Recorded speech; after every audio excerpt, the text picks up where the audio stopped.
5 സുന്ദരികൾ. December 29 തിങ്കളാഴ്ച മുതൽ എല്ലാ ദിവസവും രാത്രി 9:30 നമ്മുടെ സ്വന്തം സൂര്യ TV. ചേച്ചിയെ ഞാനിപ്പോ എന്നെ സ്വന്തം ചേച്ചിയായിട്ട് തന്നെയാണ് കാണുന്നത്. അത് ചേച്ചി, എനിക്ക് ചില ഇഷ്ടങ്ങളുണ്ടായിരുന്നു. എന്തിഷ്ടമാണെന്ന് ചോദിച്ചാ ഒരു പെൺകുട്ടിയോട് ഒരു ആൺകുട്ടിക്ക് തോന്നുന്ന ഇഷ്ടം അത് തന്നെ. ഞങ്ങൾ ഇടയ്ക്കിടയ്ക്ക് കണ്ടു, സംസാരിച്ചു, മനസ്സിലൊരു ഇഷ്ടം തോന്നി. പക്ഷെ ഇപ്പോ ആ കുട്ടീനെ ഒഴിവാക്കുക ചേച്ചി.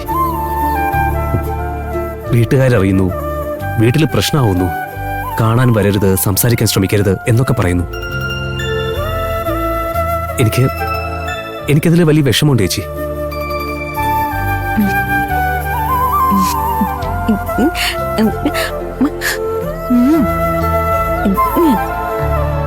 ചേച്ചി പറയുന്നത് പോലെയൊക്കെ ഞാൻ ചെയ്യാം.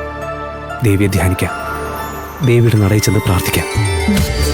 ഞാനിതൊക്കെ ചെയ്താൽ അവളുടെ മനസ്സ് മാറൂ ചേച്ചി. ഞാൻ വരാം ചേച്ചി, അമ്പലത്തിൽ വന്ന് തൊഴുത് പ്രാർത്ഥിക്കാം. അവളുടെ മനസ്സ് മാറിയാലും മാറിയില്ലെങ്കിലും ഞാൻ ദേവിയെ വണങ്ങാം ചേച്ചി.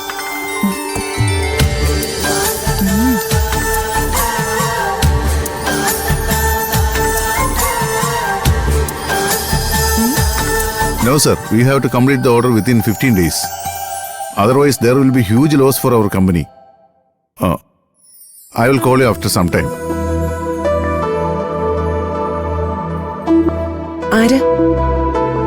കമ്പനി ഹെഡ് ഓഫീസിലെ GM ആണ്. നമ്മൾ അങ്ങോട്ട് പോയേ പറ്റൂ, ഇല്ലെങ്കിൽ കാര്യങ്ങളൊക്കെ അവതാളത്തിലാവും. ജനറൽ മാനേജരും ബ്രാഞ്ച് മാനേജർമാരും അഡ്മിനിസ്ട്രേറ്റീവ് ഓഫീസർമാരും ഒക്കെ ഓരോരോ കാര്യത്തിനായിട്ട് വിളിച്ചുകൊണ്ടിരിക്കുക. ഇങ്ങനെ ഫോൺ വഴി കാര്യങ്ങൾ മാനേജ് ചെയ്യുന്നതിൽ ഒരുപാട് പരിമിതികളുണ്ട്. എത്രയും വേഗം ഒരു തീരുമാനം എടുത്തേ പറ്റൂ. ഒരു കാര്യം ചെയ്, തമ്പിയേട്ടൻ പോകാനുള്ള അറേഞ്ച്മെന്റ് ചെയ്തോ. അവിടെ പോയിട്ട് കാര്യങ്ങളൊക്കെ നീക്കിക്കോളൂ. ശ്രീ, ഒന്നും അറിയാത്ത പോലെ സംസാരിക്കല്ലേ. ഞാൻ മാത്രം പോയതുകൊണ്ട് കാര്യമുണ്ടോ?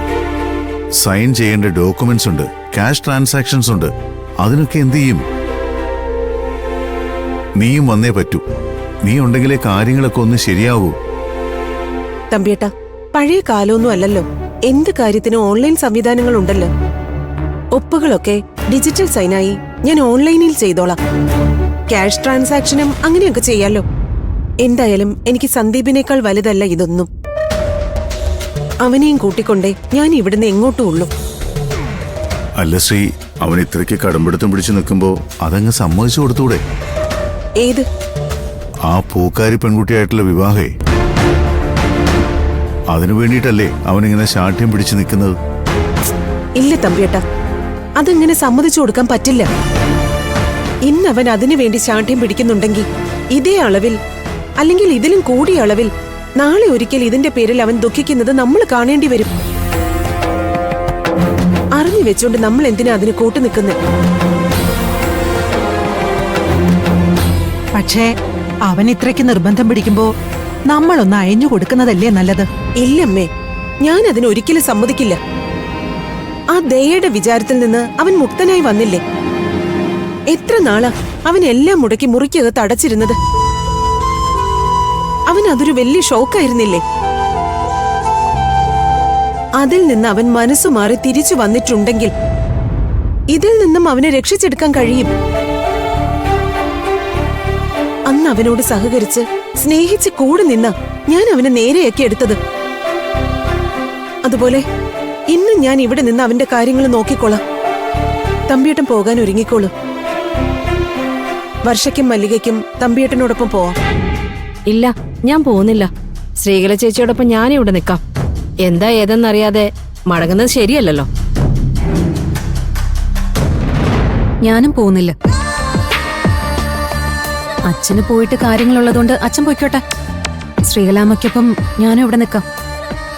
ഞാൻ ആരെ ഓടിച്ചു വിടാനോ പിടിച്ചു നിർത്താനോ ഉദ്ദേശിക്കുന്നില്ല. നിൽക്കാൻ ആഗ്രഹമുള്ളവർക്ക് നിൽക്കാം, പോണോന്നുള്ളവർക്ക് പോകാം.